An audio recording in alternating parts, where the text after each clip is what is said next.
കൊടുക്കാം. ആരാ? ഇവിടെ ഒരു പണിയിലാ. അതെ. ആരാ? ആ മെമ്പർ സ്തുതി വിളിക്കണു. അയ്യോ എടുക്ക്. എന്നാ അതാ ആരോമലിന്റെ ജോലിക്കാര്യം പറയാനാണ് മെമ്പർ. അത് വിളിച്ച് സംസാരിക്കാതെ. അതൊക്കെ നിങ്ങൾ പറഞ്ഞാലും ശരിയാവുള്ളൂ. ഈ പെണ്ണിന്റെ എന്നാ ഇപ്പൊ കൊടുക്കാട്ടാ. എറിഞ്ഞാലോ? കൊണ്ട കൊണ്ട. ഓ എന്റെ കണ്ണിൽ.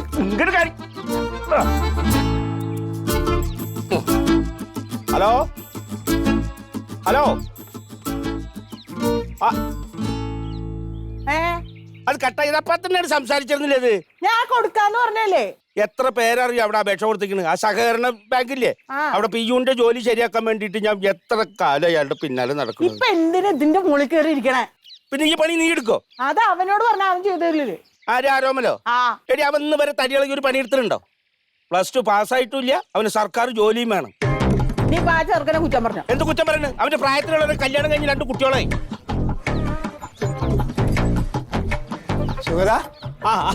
നീന്റെ മേലെ പണി എടുക്കുന്നത്? ഞാനേ ഒരു പെയിന്റ് അടിക്കാൻ ഒരാളെ വിളിച്ചാൽ 1200 ഉറുപ്പിക കൊടുക്കണ്ടേ? അത് വേണം. അപ്പൊ നമ്മള് വെക്കണ സമയത്ത് ഓരോന്ന് ഇങ്ങനെ ചെയ്യാ. അല്ല സുഗത, മന്മഥം വന്ന് അറിയില്ലേ? അവൻ ഇന്നലെ വന്നില്ലേ? ഇന്നലെ വന്നു. എന്തേ പോന്നില്ലേ? ഈ പോയിക്കോ.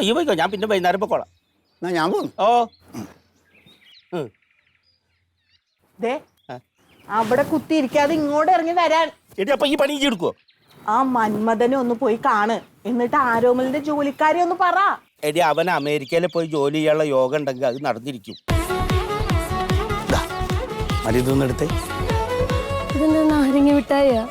ഇതേ കാലങ്ങളായിട്ട് കാമുകന്മാർക്ക് കൊടുക്കുന്ന ഒരു മിഠായിയാണ്. ജോലിക്ക് കിട്ടിക്കഴിഞ്ഞാൽ നിനക്ക് ഫ്രൂട്ട്സ് സലാഡ് വാങ്ങി തരും. പിന്നെ വീട്ടിൽ കാര്യങ്ങൾ അവതരിപ്പിച്ചോ? ഞാനിതിപ്പോ എങ്ങനെ വീട്ടിൽ പറയാ? ചേട്ടപ്പ എന്റെ അച്ഛൻ്റെ കാര്യം ഒന്ന് ആലോചിച്ച് നോക്കി. ഒരു സ്വന്തം മോളെ കല്യാണം കഴിക്കാൻ പോണ ആൾക്കൊരു നല്ല ജോലിയാണോന്ന്. അതിപ്പോ എന്റെ അച്ഛൻ മാത്രല്ല, ആരുടെ അച്ഛനും അമ്മയൊക്കെ ആണെങ്കിലും അങ്ങനെ തന്നെ ആലോചിക്കുള്ളൂ. അല്ല ലക്ഷ്മി, ഞാൻ ശ്രമിക്കാഞ്ഞിട്ടല്ലല്ലോ, എനിക്ക് കിട്ടാഞ്ഞിട്ടല്ലേ. ഞാൻ ബോംബെയിൽ പോകാൻ നോക്കിയില്ലേ, ഗോവയിൽ പോകാൻ നോക്കിയില്ലേ, ചെന്നൈയിൽ പോകാൻ നോക്കിയില്ലേ? പോവാൻ നോക്കിയല്ലേ ഉള്ളൂ, പോയില്ലല്ലോ. അല്ല അത് നല്ല ജോലി അല്ലാത്തോണ്ടാണ്. പക്ഷെ ഇപ്പൊ എന്റെ അച്ഛൻ്റെ കാര്യം പറയുകയാണെങ്കിൽ ഒരു പ്രൈവറ്റ് കമ്പനിയുടെ ജോലിയാണെങ്കിലും നല്ലൊരു ജോലി ആയിരിക്കണം, അത്രേ ഉള്ളൂ. അതിനെങ്കിലും ഒന്ന് കിട്ടും. ഞാൻ നിരന്തരമായിട്ട് ശ്രമിക്കണ്ടല്ലോ. കിട്ടിക്കഴിഞ്ഞാൽ പിന്നെ ധൈര്യമായിട്ട് എനിക്ക് പറയാമല്ലോ അല്ലേ? പറയില്ലേ? കിട്ടിക്കഴിഞ്ഞാൽ പിന്നെ എന്തായാലും വീട്ടിൽ പറയാൻ പറ്റും. അയ്യോ ഒരു മിണ്ടല്ലേ. അമ്മേ അമ്മേ ഞാൻ ഇറങ്ങുവാ. അത് കോളേജിൽ നിന്ന് ഇറങ്ങാൻ കുറച്ച് വൈകി, അതായിരുന്നു ഉണ്ടാട്ടാ. ഇറങ്ങും ഞാൻ എത്താറായി.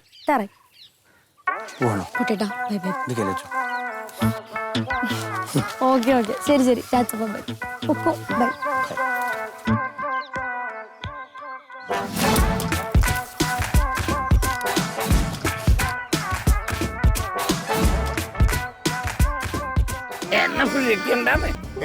അപ്പുറപ്പുറം ആൾക്കാരുണ്ട്.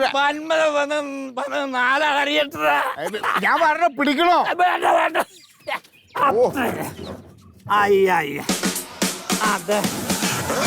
അവിടെ ഇരിക്കും ഞാൻ.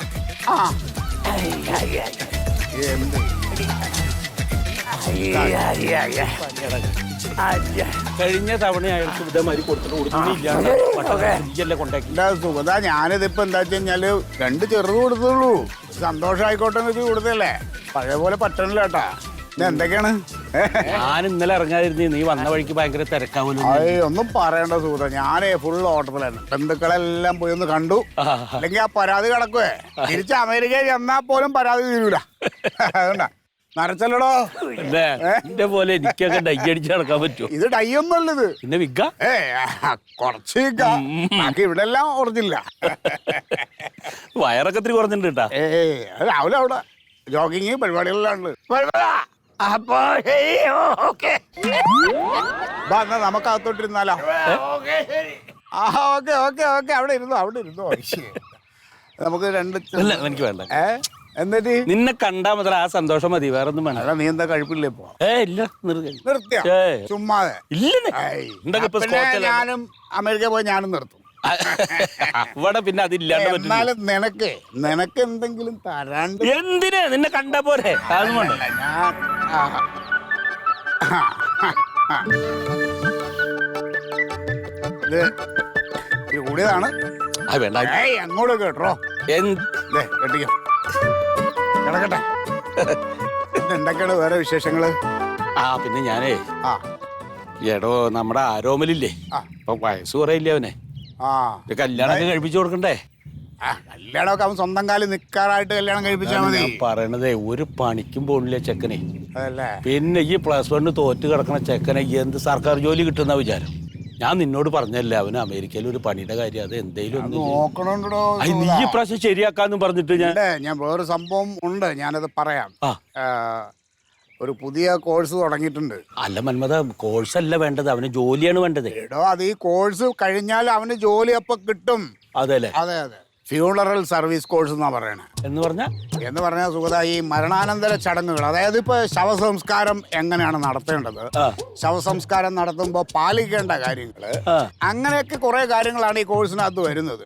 അവിടെ ഒരാൾ മരിച്ചു കഴിഞ്ഞാൽ അതിങ്ങനെ ക്രിയൊക്കെ നടത്തിയിട്ട് അടക്കം ചെയ്യണം. അത് പറഞ്ഞ ഇവിടെ ശ്മശാനത്തിലെ ജോലി പോലെ ഒരു ജോലി അങ്ങനെ നിസ്സാരമായിട്ട് കളയല്ലേ. അവിടെയൊക്കെ ഇതിനുള്ള കുറച്ചുകൂടെ വാല്യൂ ഉണ്ട്. പിന്നെ ഇതിനകത്ത് തന്നെ കോഴ്സ് പഠിച്ചിറങ്ങി കഴിഞ്ഞാൽ അതിൽ തന്നെ തസ്തികകളുണ്ട്. അത് നമ്മുടെ കഴിവുപോലെ ഇരിക്കും. അതിനകത്ത് തന്നെ ഫ്യൂണറൽ ഡയറക്ടർ എന്ന് പറഞ്ഞിട്ടുണ്ട്, പിന്നെ ഫ്യൂണറൽ അറേഞ്ചർ ഉണ്ട്, സെമിത്തേരി കെയർടേക്കർ ഉണ്ട്, പിന്നെ എംബാമർ എന്ന് പറഞ്ഞിട്ടുണ്ട്. ഓരോ തസ്തികയ്ക്കും ഓരോ സാലറിയാണ്. സ്റ്റാർട്ടിങ്ങിൽ തന്നെ അത് 10 ലക്ഷം രൂപ ഉണ്ട്. 10 ലക്ഷം രൂപയുണ്ട്. പിന്നെ ഇതിനകത്ത് ഇതായിക്കഴിഞ്ഞാൽ ഈ ഫ്യൂണറൽ ഡയറക്ടർ ആവാം. അതെല്ലേ? അപ്പൊ അതുകൊണ്ട് അവനോട് ചോദിക്ക്, അവന് താല്പര്യമുണ്ട്.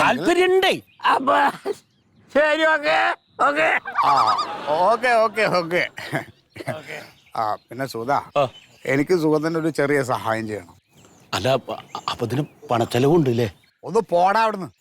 ഞാൻ അതല്ല പറഞ്ഞ, ഞാൻ ആയിരിക്കണ മുതലില്ലേ, അതിനൊന്ന് എങ്ങനെയെങ്കിലും നീ അവിടെ വീട്ടിലെത്തിച്ചൂടെ? എങ്ങോടെങ്കിലും ഒന്ന് ഇവിടുന്ന് ഡിസ്പോസ് ചെയ്യും. ഒന്ന് എടുത്തിട്ട് പോകും. എനിക്ക് സമയമില്ലാത്തോണ്ടല്ലേ ഞാൻ ഒന്ന് കൂട്ടിക്കൊണ്ടോട്ടെ. ഞാൻ സഹായിക്കണോ? വേണ്ട, ഞാൻ കൊണ്ടേക്കോളാം. ഓസിക്ക് കിട്ടിയ ആസിറ്റും അടിക്കൂലേ? സുഗത, അപ്പൊ ശരി, ഓക്കെ. ശരി, ഓക്കെ. മറിമായം